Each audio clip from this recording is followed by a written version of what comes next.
बिस्मिल्लाहिर्रहमानिर्रहीम। अस्सलाम वालेकुम। ऑनलाइन क्लासेस के सेकंड सेशन में आप सबको खुशामदीद। मैं हूं आपकी उर्दू की टीचर हुमा दस्तगीर और आपको ग्रेड 5 में वेलकम। आज हम अपना जो टॉपिक करने जा रहे हैं वो है ख़त। ख़त आपको तस्वीर में ये नज़र आ रहे होंगे, बहुत सारे खतूत हैं, खतूत दिए गए हैं। आप बहुत सारे अपने अजीज़ व अकारिब को ख़त लिखते हैं, अपने दोस्तों को ख़त लिखते हैं, अपने वालिदैन को, अपने बहन भाइयों को ख़त लिखते हैं। तो अपने से बड़ों को ख़त लिखने के कौन कौन से आदाब हैं वो आज हम पढ़ने जा रहे हैं। ख़त लिखने के लिए किन बातों का ख्याल रखना ज़रूरी है ये हम पढ़ेंगे। ख़त का आगाज़ किस तरह किया जाता है और ख़त का इख्तिताम किस तरह किया जाता है। तो सबसे पहले हम देखते हैं ख़त लिखने के लिए किन किन बातों का ख्याल रखना ज़रूरी है। आप ख़त में क्या लिखना चाह रहे हैं, एक अलग कागज़ पर कॉपी में सिर्फ इशारों की मदद से अहम बातें लिखें। यानी आप ख़त में आप क्या लिखना चाह रहे हैं, किस चीज़ के बारे में लिखना चाह रहे हैं, वो खुश ख़त लिखने से पहले आप एक कॉपी में इशारे बना लें या वो बातें, वो पॉइंट्स ज़हन नशीन कर लें ताकि आपको ख़त लिखने में आसानी हो।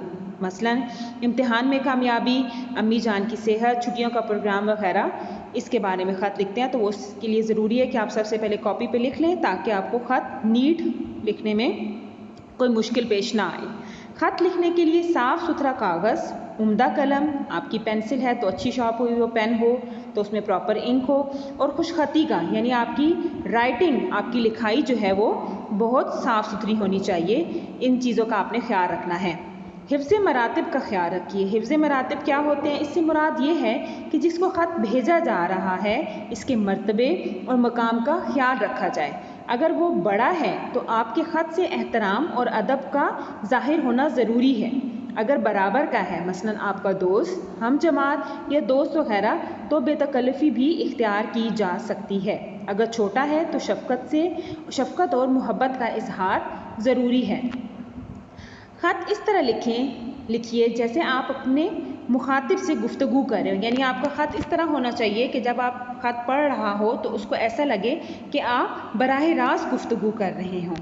ख़त के मुख्तलिफ़ हिस्से मुनासिब तौर पर लिखिए। मसलन अलकाबो आदाब। अलकाबो आदाब से मुराद है कि आप जिसको ख़त लिख रहे हैं आप उसको किस तरीके से मुखातिब करते हैं। मज़मून में आपकी ये चीज़ शामिल होगी कि आप किस बारे में ख़त लिख रहे हैं, किस चीज़ के मुतालिक ख़त लिख रहे हैं। इख्तिताम यानी आप ख़त को ख़त्म कैसे करेंगे वो चीज़ आ जाती है। ख़त का आगाज़ बड़ों के लिए इस्तेमाल होने वाले अलकाब, अब्बा जान, वालिद साहब, ताया जान, दादा जान, मामू जान वगैरह के लिए प्यारे या मोहतरम, किबला, अम्मी जान, वालदा साहिबा, दादी जान, खाला जान वगैरह के लिए प्यारी या मोहतरम का अल्फाज जो हैं इस्तेमाल किए जाते हैं। ख़त का इख्तिताम किस तरह होगा। ख़त का अगर आप लिख रहे हैं तो उसका ख़त्म किस तरह करेंगे। आपका फर्माबरदार बेटा, भतीजा, पोता या आपका दोस्त, भाई, जो भी आप वो लफ्ज़ इस्तेमाल करके उसके एंड पे लिखेंगे।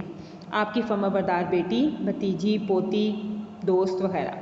ख़त के मुख्तलिफ़ हिस्सों में मुनासिब फ़ासला और वजाहत ज़रूरी है। यानी जब आप ख़त लिख रहे हों तो आपने हर लफ्ज़ के दरमियान फ़ासला रखना ज़रूरी है ताकि हर लफ्ज़ आसानी से पढ़ा जा सके और समझ आ सके। ख़त की शुरू में दाएं जानिब अपने शहर का नाम और तारीख़ भी लिखें।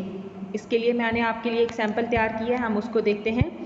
ये आपको ख़त का नमूना दिया गया है, ठीक है। मकान नंबर यहाँ पे फ़र्ज़ी दिया गया है, यहाँ पे आप अपने मकान नंबर लिखेंगे। गली नंबर, यहाँ पे आपको फ़र्ज़ी गली नंबर दी गई है, आप अपने गली नंबर लिखेंगे। आगे आप अपने सेक्टर का नाम और अपने शहर का नाम लिखेंगे। तारीख़, और अब आप किसको ख़त लिख रहे हैं, अब्बा जान को, तो यहाँ पे आपने क्या अल्फाज इस्तेमाल किए हैं, प्यारे अब्बा जान, अस्सलामु अलैकुम।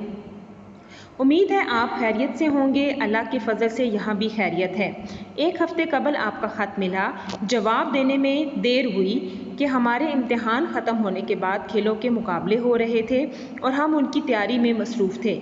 आपकी दुआओं से मैं दौड़ के मुकाबले में दूसरे नंबर पर आया हूँ। अम्मी जान की तबीयत कैसी है, उम्मीद है अब वो बेहतर होंगी।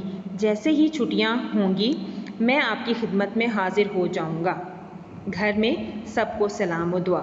अब आप इसमें ख़त में देखा कि हर चीज़ बिल्कुल वाज़िया दी गई है कि ख़त किस बारे में लिखा गया है और जो ख़त लिखने के आदाब थे, ख़त लिखने के असूल थे, उन तमाम असूलों को मद्देनज़र रख कर ये ख़त लिखा गया है। ख़त का इख्तिताम किस तरह किया जा रहा है, आपका फर्माबरदार बेटा। ठीक है, अगर आप लड़की हैं तो यहाँ पे आप लिखेंगी बेटी और यहाँ पे आपका नाम आ जाएगा। ये हमारा था आज का ख़त का नमूना। अब आपने इस ख़त को अपनी कॉपी में लिखना है। शुक्रिया, अल्लाह हाफ़िज़।